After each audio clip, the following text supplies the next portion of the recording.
81 to 19 among people who are concerned about that. You see, our problem is we're not connecting to the people that we need and that America needs to be successful. Those folks out there, I would argue, in the great middle of America. You heard the other side talk about the middle class, and even we talk about the middle class. You will never hear me say those words other than to describe what I'm just about to say. Why would we as Republicans, who believe in the dignity of every human life, who believe in the opportunity of everyone to rise in society, why would we use terms like class to define America? Why would we adopt what the Democrats and the left do? Divide America. This group from that group. Health insurers from people, businesses from workers. Black from white. That's what they do. That's not what we do. We should never use the term middle class. It's a Marxist tool to divide America against each other. And we should stop.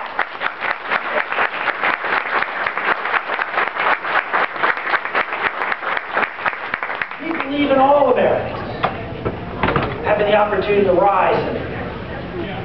And let them be the dividers. Let us be the uniters. Let us be the folks that bring people together.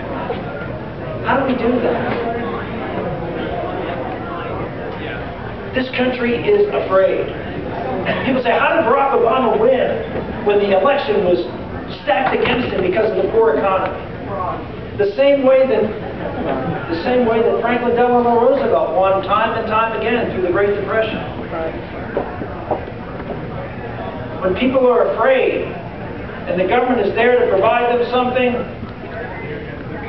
and the other side says, cut, cut, cut, and that's the only message, what we're against, well, take it back. We're for one other cut. Cutting taxes for wealthy people. So when you're out there talking about cutting their benefits and then cutting taxes for wealthy people, both of which may be very good policies, in fact, I agree with the vast majority of it. But that doesn't cut it with average Americans. Because we're not out there talking about what we're for. I look to the example of Pope Francis. Pope Francis may be the most popular person in the world. He is certainly the most popular Pope in America for a long, long time. Has Pope Francis changed anything he believes in? Has he changed his platform? No. But you know what he said? I'm not going to go around and talk about what I'm against or who I'm against. When people are hurting so bad, I need to talk about the good news. I need to bring them good news. I need to bring them the good news of what my faith teaches. Something that can help them, lift them up. Show them that they're part of something that's good and true and beautiful. Now, the Republican Party isn't a religion, and we shouldn't be. So we don't need to talk about the good news. But we should talk about the news of a good America, of what we can be, of the positive things that we can do. Painting a picture with this beautiful brush and wonderful colors. Then when people hear that picture, they say, oh, that's me. That's me in that picture. You see, the problem is, as a party, we don't talk about all of us who may not be the target of our policies directly. We did this really poorly in the last election. I spoke on Tuesday night at the National Convention. It was a raucous night. I remember walking in and seeing placards on all the seats. And the placard said, "We built that." That was supposed to be our big wedge issue out there. We built that. Because they were criticizing the president for saying, well, you know, you didn't build that. Who were we talking about? Small and large business leaders. Well, there's a big number of high percentage of people in the country. Not. But we went out there and drove that issue. And what did we do? How did we do it that night? I was in the back room. I met a lot of wonderful people, men, women, all different from all different walks of life, and they went out there one after another proclaiming that they built that. Not one time did we send out the server who works in the restaurant to talk about her boss, talk about the person who started that restaurant, and talk about how proud and how thankful she was that he built that, or she built that. And then bring the owner of that restaurant out and talk about how privileged he was to have such a great employee. And that he wouldn't, or she wouldn't be successful without that good work. You see, that unites us. Instead of going out there and talking to just the job creators, which our party is really good at doing. We are really good at talking about job creators. We aren't very good at talking to job holders. Sorry. Ladies and gentlemen, there's a whole lot more job holders than job creators. And they are feeling left out by us. People say, well, how did you able to win 11 states? I said, oh, it must have been, as the media would report, oh, because he was the social conservative in the race. I would remind you that on the social conservative issues, just about everybody in the race had the same position as I did. But what I did is I went out there and talked about manufacturing, what we can do to help the 70% of Americans who are not going to have don't have a college degree. Now imagine sitting out there without a college degree in the economy today and having the Republican Party never talk about it, what they're going to do to create opportunities for you to rise in America. And then come ask for your vote. Because all we talk about are the folks who are running out there trying to grab the brass ring, climb the ladder of success, make a lot of money, start your business. All good things. We should do that. I'm not saying we shouldn't do that. What about the person who doesn't want to grab the brass ring because they get home from work and take care of their kids and coach baseball, or work and volunteer in a local community, or work or do some work with the church? Aren't those our folks too? Aren't those the people we care about too? You bet they are. But we don't talk about it. And so they think we don't care about it. And so they stay home. And they're going to continue to stay home until these continue, unless we stop just focusing on very little parts of America.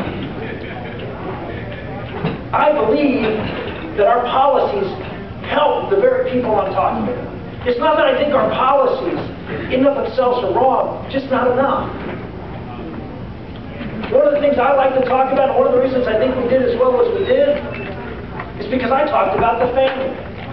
Oh, there he goes again. There's Santorum, that social conservative. He's talking about the family again. Yeah. Talking as I did at Dartmouth at the debate, where I talked about family is the basic economic unit of society. You don't have successful families, good luck building a prosperous society. Go to any neighborhood in New Hampshire where there are no married couples, where there are single women and some single dads raising children, and look at the economic success in those neighborhoods. Look at the security in those neighborhoods. Look at the opportunity, the education in those neighborhoods. Now what will you find? You will find a lot more failure than you will success compared to other neighborhoods that have intact families. That's just reality. We all know it. Even the left admits that. But you never hear Republicans going out and talking about why the importance of marriage and families. Why not? You want to appeal to minorities?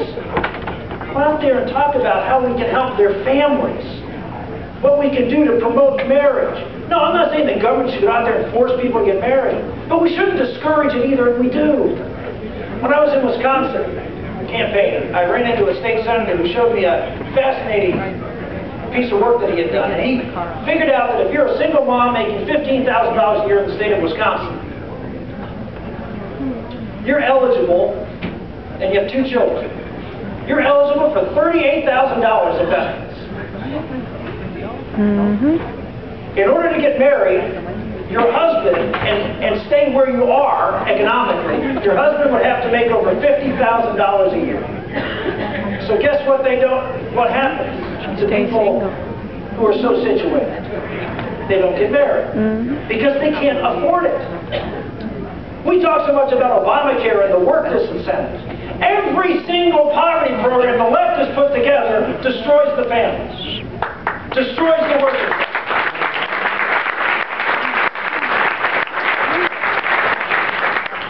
And you know what? That single mom knows it. We don't talk about it. We don't talk about what they're doing about it. She might get the opinion that we don't care about her. I wonder why. I wonder why all those folks in the middle of America, who you looked at and said, well, how can they vote for Obama? They didn't. But they couldn't vote for us either. Ladies and gentlemen, this isn't hard. Do you believe what we say we believe in? I do. Because it's based on the founding principles of our... What does conservatism mean? Conservatism is defined by Russell Kirk as the stewardship of patrimony.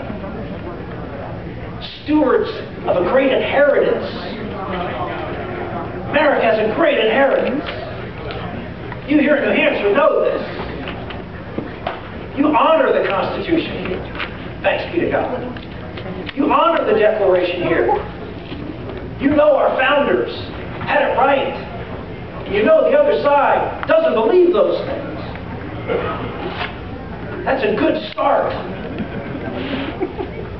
But don't assume just because you believe those things and know those things that the average American out there understands what you do. We have a job to do. We have to win. Not as a party. America has to start winning again. And we're the answer. First and foremost, to the leaders of our party, please start believing that. Believe that what we have to offer is actually the right prescription for America, and stop nominating folks who apologize for what we believe in.